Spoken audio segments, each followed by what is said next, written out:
sejahtera kepada cikgu dan rakan-rakan sekalian. Saya Prashantini dari kumpulan 2. Hari ini saya ingin membentangkan bahagian C daripada kertas soalan tahun lepas, kertas soalan 2016.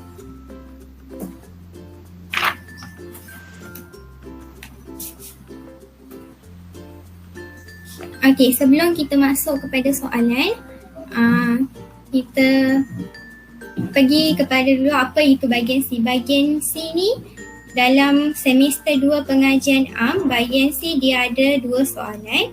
So kita kena pilih satu soalan sahaja untuk jawab. Seperti yang mana kita tahu, bahagian C ni memperuntukkan 25 markah, iaitu 10 markah untuk isi, 10 markah untuk huraian, 4 markah untuk bahasa dan 1 markah untuk format. Okay, mari kita pergi kepada soalan. Soalan yang saya pilih ialah esei 1, soalan 7. Dalam usaha meningkatkan keupayaan tenaga kerja di negara ini, kelemahan mereka ini perlu dikenal pasti dan langkah-langkah tertentu perlu diambil untuk mengatasinya. Huraikan. Sebelum kita menulis esei, kita perlu kenal pasti KS soalan. KS soalan iaitu isu, fokus isu, kata kunci dan skema. Okey, bagaimana kita nak cari isu? Isunya kita boleh kenal pasti daripada soalan. Apa soalan itu dia nak? Okey, dalam soalan kita tengok dalam usaha meningkatkan keupayaan tenaga kerja di negara ini. Dalam ayat yang pertama tu, kita dah boleh tahu dah apa isu yang dia nak dalam esei ni, iaitu keupayaan tenaga kerja. Yang kedua, fokus isu. Fokus isu dalam soalan ni ada 2. Sebelum kita tulis esei tu, kita kena kenal pasti soalan tu betul-betul. Baru kita boleh buat eseinya. Okay? Fokus isu tu ada 2, iaitu kelemahan mereka ini perlu dikenal pasti dan langkah-langkah tertentu perlu diambil untuk mengatasinya. Okay? Kalau kita ringkaskan, yang pertama isunya, fokus isunya kelemahan tenaga kerja, dan yang kedua langkah mengatasi kelemahan tersebut. Kata kunci, huraikan, dan skemanya 2+3 ataupun 3+2. Seterusnya, sebelum kita masuk kepada esei, saya nak bagi satu tips untuk esei pengajian am untuk bahagian C ni. Okey.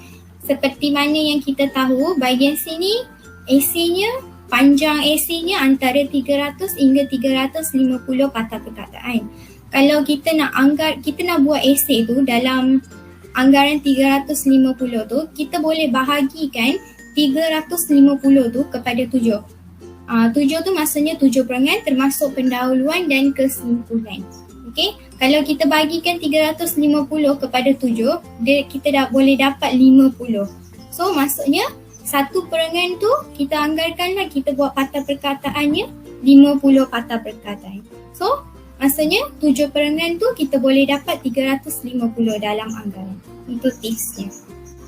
Mari kita masuk kepada pendahuluan. Keupayaan tenaga kerja perlu ditingkatkan demi menghasilkan produk dan hasil yang berkualiti dan produktiviti kepada pengguna.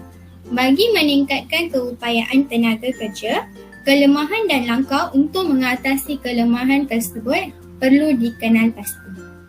Okey, dalam pendahuluan ni, kita boleh nyatakan definisi apa yang soalan nak, definisi tentang isu yang dia nak. Contoh dalam ni dia tanya tentang keupayaan tenaga kerja. So kita boleh bagikan definisi tenaga kerja ataupun maksud tenaga kerja secara terperinci ke secara panjang macam tu. Kita boleh bagi macam tu.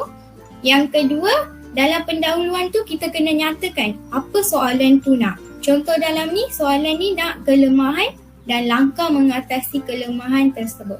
So kita kena nyatakan apa soalan tu nak. Itu yang kita kena tulis dalam pendahuluan. Pendahuluan tu kita tak perlu tulis panjang.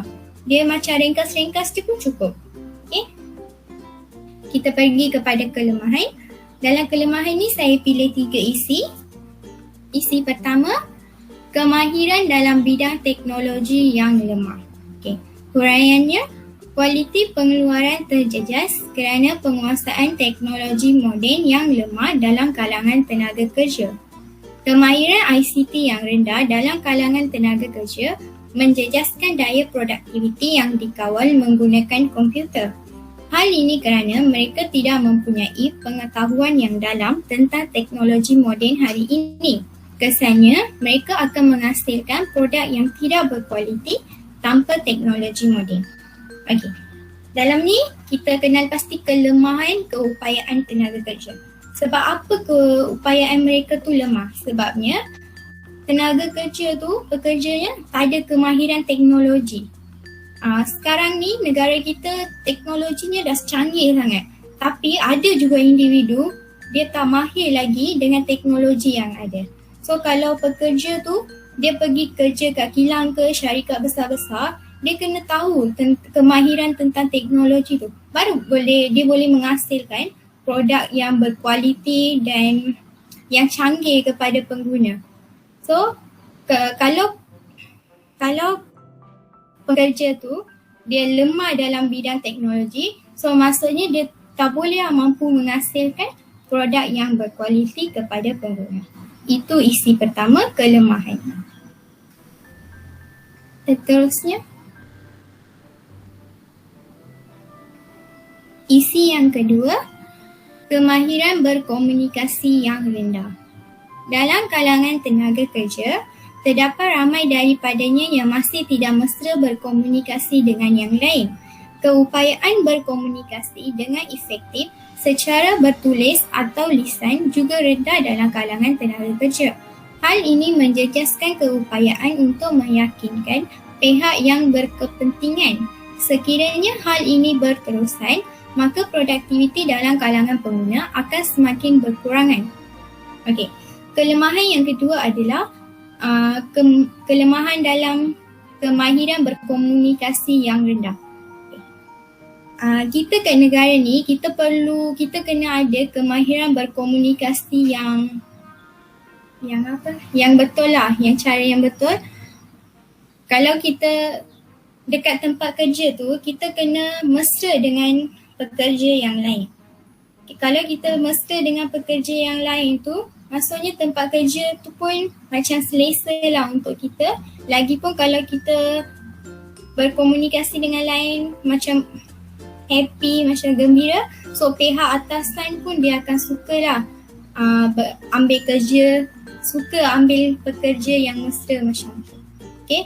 Yang kelemahan kedua ni, dia jelaskan tentang kita kena ada kemahiran komunikasi yang betul lah. Kalau kita komunikasi yang betul, maksudnya kita boleh kerja kat suatu tempat macam tu. Keupayaan tenaga kerja tu pun tinggi.